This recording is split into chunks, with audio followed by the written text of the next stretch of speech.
मी या ठिकाणी जास्त काही बोलणार नाही। आपण सगळेच जण उद्धवजींच्यासाठी आलेले आहात। मग इथं सभा आयोजित केली होती, परंतु दुर्दैवानं मनोहर जोशी सरांचं निधन झालं, आपला दौरा रद्द झाला। आपण सगळेजण तेव्हापासून या दौऱ्याची वाट पाहत आहात। आज उद्धवजी या ठिकाणी आले, मी आपल्या सगळ्यांच्या वतीनं त्यांचे आभार व्यक्त करतो। आणि यानंतर आमचे शिवसेनेचे नेते संजयजी राऊत साहेब, अंबादासजी दानवे साहेब आपले विरोधी पक्ष नेते आपले विचार व्यक्त करतील, अशी या ठिकाणी त्यांना। यानंतर विधान परिषदेचे विरोधी पक्ष नेते आदरणीय अंबादासजी दानवे साहेब या ठिकाणी आपले मनोगत व्यक्त करतील, अशी परिस 40 गद्दार हिजड्याम परिस एकच नीतीची छाती हवी आहे, एकच नीतीची छाती हवी आहे। यानंतर आदरणीय दानवे साहेब।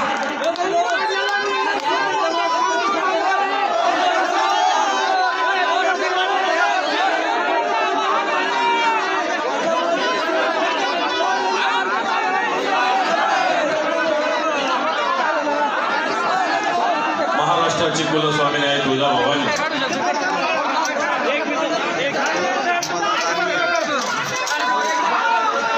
राजमाता जिजाऊ, हिंदवी स्वराज्याचे संस्थापक छत्रपती शिवाजी महाराज, हिंदू हृदय सम्राट शिवसेना प्रमुख श्रीमान बाळासाहेब ठाकरे यांना मानवंदना। आजच्या जनसंवाद मेळाव्यासाठी एक भूमिका दिलेली, एक जबाबदारी दिलेली या महाराष्ट्राने। जिच्या पोटी जन्म घेतला शिवबानी, जिच्या पोटी जन्म घेतला शिवबानी, अशा या मातृतीर्थ सिंदखेड राजामध्ये आज ही जनसंवाद सभा इथं होते। खरं तर अभी तो ये झाकी आहे, अभी तो काशी मथुरा बाकी, त्याच्यावर अजून तर मुख्य सभा व्हायची बाकी आहे। इथं फक्त झाकीच आहे। आणि ज्यावेळेस खऱ्या अर्थानं लोकसभा निवडणुकीची सभा होईल त्यावेळेस मला असं वाटत नाही याच्यापेक्षा 10 पट नाही 100 पट लोक उपस्थित राहतील आणि या बुलढाण्याच्या जागेवर शिक्कामोर्तब करतील। कारण या बुलढाणा खऱ्या अर्थानं हा मा जिजाऊचा जन्मक्षेत्र असताना सुद्धा जिथं गद्दार सुद्धा जन्माला आलेले आहे, पण आपण मा जिजाऊचं मोठ्या अभिमानानं नाव घेतो। या मा जिजाऊने छत्रपती शिवरायांना अशी शिकवणूक दिली होती, जे गद्दार झाले याला कोणत्याही प्रकारचे माफी देता येणार नाही। आणि मला असं वाटतं 40 गद्दार झाले आणि 10-12 खासदार गद्दार झाले, यांनाही माफी होऊ शकते। आपण येणाऱ्या काळामध्ये लोकसभा विधानसभा निवडणुकीला सामोरं जातोय। आज या लोकसभा विधानसभा निवडणुकीला सामोरं जात असताना मला असं वाटतं या महाराष्ट्रातील आणि देशातले वेगवेगळे विषय आपल्या समोर आहे। ही निवडणूक काय ग्रामपंचायतीची नाही आहे, ही निवडणूक देशाची, ही निवडणूक राज्याच्या हिताची आहे। परंतु त्या विषयावर माननीय उद्धवजी ठाकरे साहेब आणि संजयजी राऊत साहेब बोलतील। परंतु या सिंदखेड राजाचा विषय बोलायचा झाला तर मी बऱ्याच वेळेस या ठिकाणी आलो, या तालुक्यामध्ये या जिल्ह्यामध्ये सातत्यानं जालूभाऊ नवरूभाऊ सातत्यानं शेजारी संभाजीनगर असल्यामुळे येत गेलेलो आहे। शेतकऱ्याचे प्रश्न असतील, कष्टकऱ्याचे प्रश्न असतील, ही जर सगळी स्थिती बघितली तर आज या भागातील शेतकरी अतिशय मेटाकुटीला आलेला आहे। आज या मतदारसंघाचे सुद्धा अनेक प्रश्न आहेत। आज या भागामध्ये ज्यावेळेस मोठ्या प्रमाणावर वादळ आलं होतं त्यावेळेस नवरूभाऊ जालूभाऊ मी आलो होतो। साहेब या ठिकाणी देशातल्या मोठ्या मोठ्या बीज उत्पादक कंपन्या आहेत या भागामध्ये, शेतकऱ्यांचे मोठे मोठे प्लॉट त्यांनी घेतलेले आहेत। या प्लॉटवर शेतकऱ्यांनी प्रलोभनापायी मोठे मोठे शेडनेट उभा केलेले आहेत। शेडनेटला बँका कर्ज देतात, सरकारची योजना आहे, परंतु याला इन्शुरन्स नाही। खरं आहे का खोटं आहे? आणि अनेक जणांचे शेडनेट उचलून गेले, उचलून हवेत गेले।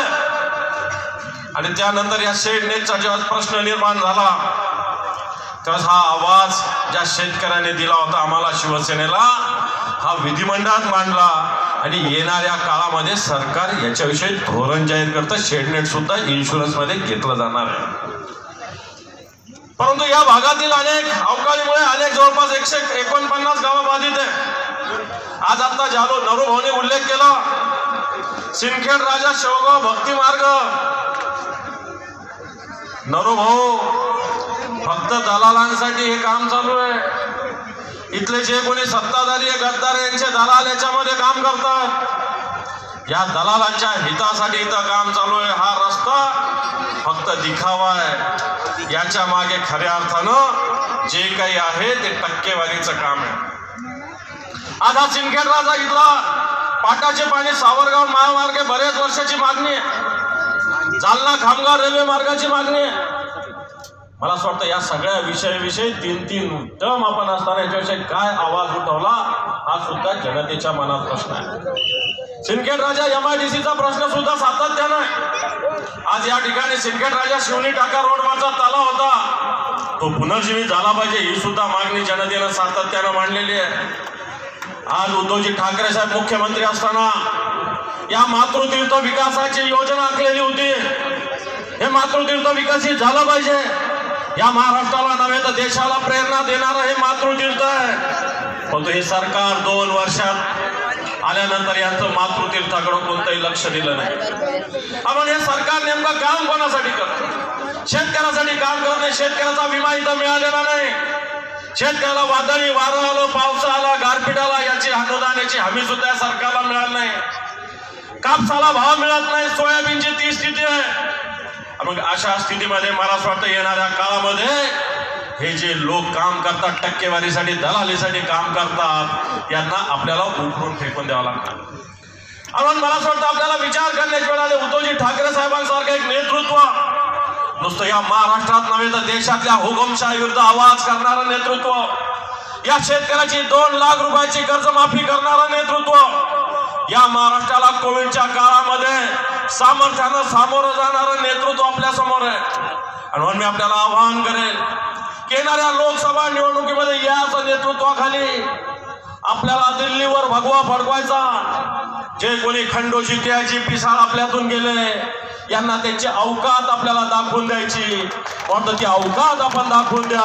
अशा प्रकारचं आव्हान मी आपल्याला करतो आणि थांबतो. जय हिंद, जय महाराष्ट्र.